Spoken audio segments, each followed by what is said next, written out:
Good evening everyone. स्वागत आहे तुमच्या सर्वांचं basic to advance level daily sentence and questions practice session मध्ये. तर बघा मित्रांनो, आज जे आपण कॉन्व्हर्सेशन घेणार आहोत ते कॉन्व्हर्सेशन एक टीचर आणि एक स्टुडंट यांच्याबद्दल आहे. आणि हे कॉन्व्हर्सेशन कुठे झालेलं आहे तुम्हाला माहिती आहे का? हे कॉन्व्हर्सेशन एका लग्नामध्ये झालेलं आहे. म्हणजेच लग्नामध्ये अचानकपणे शिक्षक आणि विद्यार्थी यांची भेट झालेली आहे आणि ते एकमेकांसोबत त्या ठिकाणी बोलत आहेत. म्हणजेच त्यामध्ये संभाषण होत आहे त्या दोघांमध्ये, ते आपण या ठिकाणी घेतलंय. आणि एवढंच नाही तर तुम्हाला मी या कॉन्व्हर्सेशनवर आधारित 10 नवीन शब्द सुद्धा सांगणार आहे. त्यामुळे व्हिडिओ शेवटपर्यंत बघायचा. तर चला सुरू करूया आपल्या कॉन्व्हर्सेशनला. Let start the conversation. तर बघा, या ठिकाणी मी तुम्हाला काही क्वेश्चन आणि काही सेंटेन्स लिहून दिलेले, सर्व हे कॉन्व्हर्सेशनच्या माध्यमातूनच आहे. तर बघा, फर्स्ट या ठिकाणी हे जे फर्स्ट वाक्य आहे हे कोणी म्हटलेलं आहे माहिती का? सरांनी म्हटलेलं आहे. म्हणजे अचानकपणे सरांनी त्या विद्यार्थ्याला बघितलं असेल. त्या विद्यार्थ्याचं नाव आहे आकाश.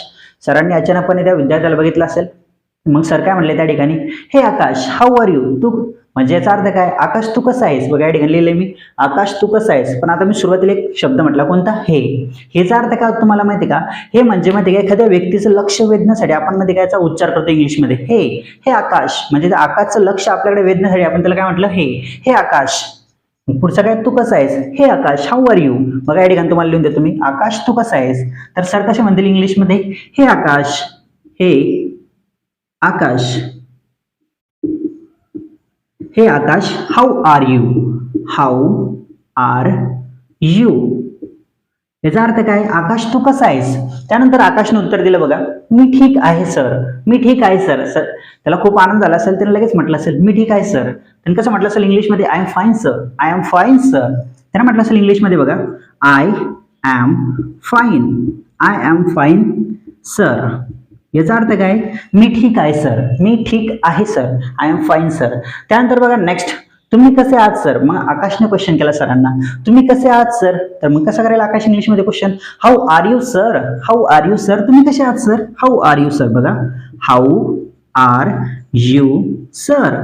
How are you sir. याचा अर्थ काय? तुम्ही कसे आहात sir. How are you sir.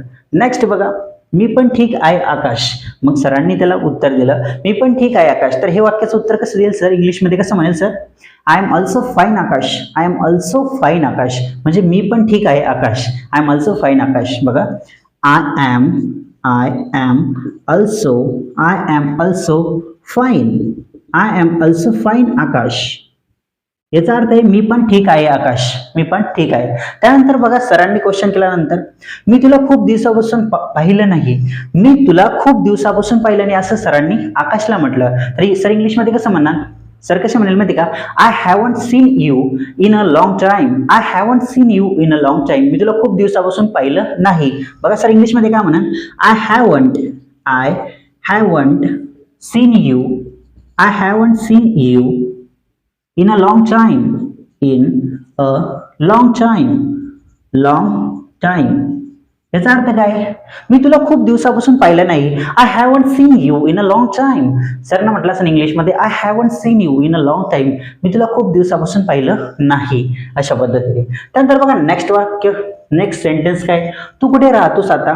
मग सरांनीच हे वाक्य त्याला केलं की बा तू कुठे राहतोस आता. हे वाक्य म्हटलं सरांनी, मी तुला खूप दिवसापासून पाहिलं नाही. आणि त्यानंतर लगेच काय म्हटलं सरांनी? तू कुठे राहतोस आता. तर हे वाक्य कसं म्हणणार इंग्लिशमध्ये? Where do you live. Where do you live now. तू आता कुठे राहतोस. तर सरांना इंग्लिशमध्ये कसं म्हटलं असेल बघा, where do you live. Where do you live. Where do you live. याला काय म्हणतात? लिव्ह किंवा लाईव्ह. लाईव्ह याला काय म्हणतात? लाईव्ह. लिव्ह म्हणजे ते सोडा. बघा एक शब्द, यामध्ये दोन शब्द आहे. कोणते? बघा, एक लिव्ह, कोणता? LIV. याला काय म्हणतो? लाईव्ह. याला काय म्हणतो आपण? लाईव्ह म्हणजे राहता. हा, याला काय म्हणतात? लाईव्ह. लाईव्ह म्हणजे राहता. आता एक प्रश्न आपला, तू कुठे राहतोस आता. Where do you live. Where do you live now. बघा, नाव म्हणजे आता. तू कुठे राहतोस आता. Where do you live now. Where do you live now. तू कुठे राहतोस आता, अशा पद्धतीने. याचा अर्थ काय होतो? लाईव्हचा अर्थ, या लाईव्हचा अर्थ काय होतो? लाईव्ह. याचा अर्थ काय होतो माहिती आहे का? राहता. याचा अर्थ होतो राहता. आणि एक शब्द कोणता आहे माहिती आहे का? लिव्ह. LEAVE. लिव्ह. हे दोन्ही शब्द खूप डिफरंट आहे. काही जण दोन्हीचा उच्चार एकच करतात, लिव लिव, पण नाही, याला लिव नाही, याला काय म्हणतात लाईव्ह, आणि याला काय म्हणतात लिव. लिव म्हणजे काय, सोडा, याचा अर्थ काय होतो सोडा. जॉब सोडा, काही सोडा, बिझनेस सोडा, कोणत्या मुलीला सोडा, काही सोडा, त्या पद्धतीने सोडा, सोडणे. लिव म्हणजे सोडणे. त्यानंतर बघा आता या ठिकाणी नेक्स्ट आपलं सेंटेन्स काय बघू. मी नाशिकमध्ये राहतो. मी नाशिकमध्ये राहतो, तर मी कसं म्हणेल इंग्लिशमध्ये, I am live in Nashik. मी नाशिकमध्ये राहतो. आकाशने म्हटलंय हे वाक्य, मी नाशिकमध्ये राहतो. आय एम, बघा, I am live in Nashik. याला बघा, नाशिक, मी नाशिकमध्ये राहतो. I am live in Nashik. मी नाशिकमध्ये राहतो. त्यानंतर बघा नेक्स्ट वाक्य काय, आता तू काय करतोस. मग सरांनी विचारला त्याला क्वेश्चन आकाशला, किंवा तू आता काय करतोस, असं पण म्हणू शकतो आपण, तू आता काय करतोस, किंवा सुरुवातीला आपण आता म्हणू शकतो, आता तू काय करतोस. सरांनी विचारला समजा तू नेमकं काम काय करतोस, काही बिझनेस करतो का जॉब करतो, अशा पद्धतीचा हा क्वेश्चन आहे. किंवा तू आता काय करतोस, तर मग सुरुवातीला आता आहे ना, तर याचा अर्थ काय होतो, नाव. काय होतो, नाव. याचा अर्थ होतो आता म्हणजेच नाव. तू काय करतोस, व्हॉट डू यू डू. मग काय म्हटलं असं सरांनी इंग्लिशमध्ये, now what do you do. What do you do. What do you do. तू आता काय करतोस. आता तू काय करतोस, now what do you do. मग आकाशने उत्तर दिलं, मी आर्मीमध्ये आहे. बघा तो काय म्हणते, मी आर्मीमध्ये आहे. I am in Indian army. I am in Indian army. मी इंडियन आर्मीमध्ये आहे. बघा आकाशने उत्तर दिलं, I am in Indian army. Indian army. मी इंडियन आर्मीमध्ये आहे. आकाश काय म्हणतो, मी इंडियन आर्मीमध्ये आहे. I am in Indian army. त्यानंतर सरांनी क्वेश्चन केला बघा, आता तुझा मित्र काय करतो. सरांनी विचारला, त्याचा एखादा मित्र असेल क्लोज फ्रेंड, आणि सरांची चांगली ओळख असेल त्या दोघांची, तर सरांनी विचारलं त्याला, किंवा आता तुझा फ्रेंड काय करतो. तर मग सर हा क्वेश्चन इंग्लिशमध्ये कसं विचारणार. बघा आताचा अर्थ काय होतो, नाव. तुझा मित्र काय करतो. What does your friend do. What does your friend do म्हणजे तुझा मित्र काय करतो. सर इंग्लिशमध्ये कसं म्हणेल, now what does your friend do. What does, बघा, what does your friend do. तुझा फ्रेंड काय करतो आता म्हणजे तुझा मित्र काय करतो आता. What does your friend do. तुझा मित्र काय करतो. नाव म्हणजे आता तुझा मित्र काय करतो. Now what does your friend do. त्यानंतर तो सांगतो, त्याचा आकाश सांगतो. आकाश काय म्हणतो बघा, तो पोलिसमॅन आहे. He is a policeman. बघा या ठिकाणी लिहायला जागा नाही, पण तुम्ही समजून घ्या, मी तुम्हाला सांगतो. He is a policeman. तो पोलिसमॅन आहे. त्यानंतर सर म्हणाले असेल, ओके ठीक आहे. त्यानंतर सरांनी पण असं पण वाक्य म्हटलं असेल, किंवा चल नंतर बोलू. We will talk later. नंतर बोलू, आपण नंतर बोलू. We will talk later. अशा पद्धतीने हा संवाद या ठिकाणी संपला असेल. आता मी तुम्हाला माहिती का, या कॉन्व्हर्सेशनवर आधारित 10 नवीन शब्द सांगतो. तर याला मी पुसून घेतो, यामधले काही सेंटेन्स. ठीक आहे, याला तुम्ही याचा स्क्रीनशॉट मारून घ्या. म्हणजे कसं आहे, तुम्हाला एक कॉन्व्हर्सेशन अशा पद्धतीचं कधी बोलायचं असलं, कुठे काम पडलं, तर अशा पद्धतीने तुम्ही ते वाक्य बोलू शकता, क्वेश्चन्स करू शकता. ओके.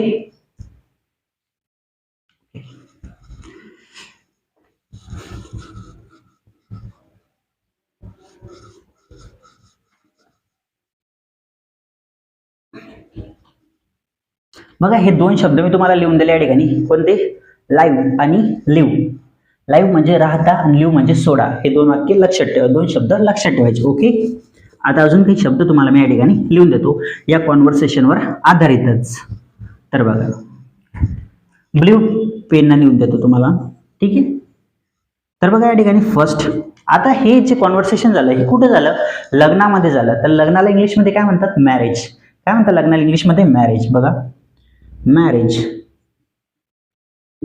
मॅरेज म्हणजे लग्न.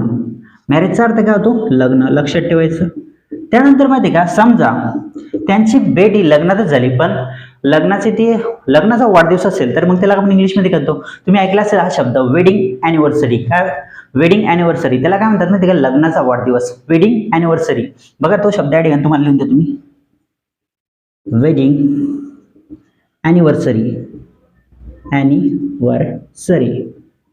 वेडिंग अॅनिव्हर्सरी म्हणजे काय, लग्नाचा वाढदिवस.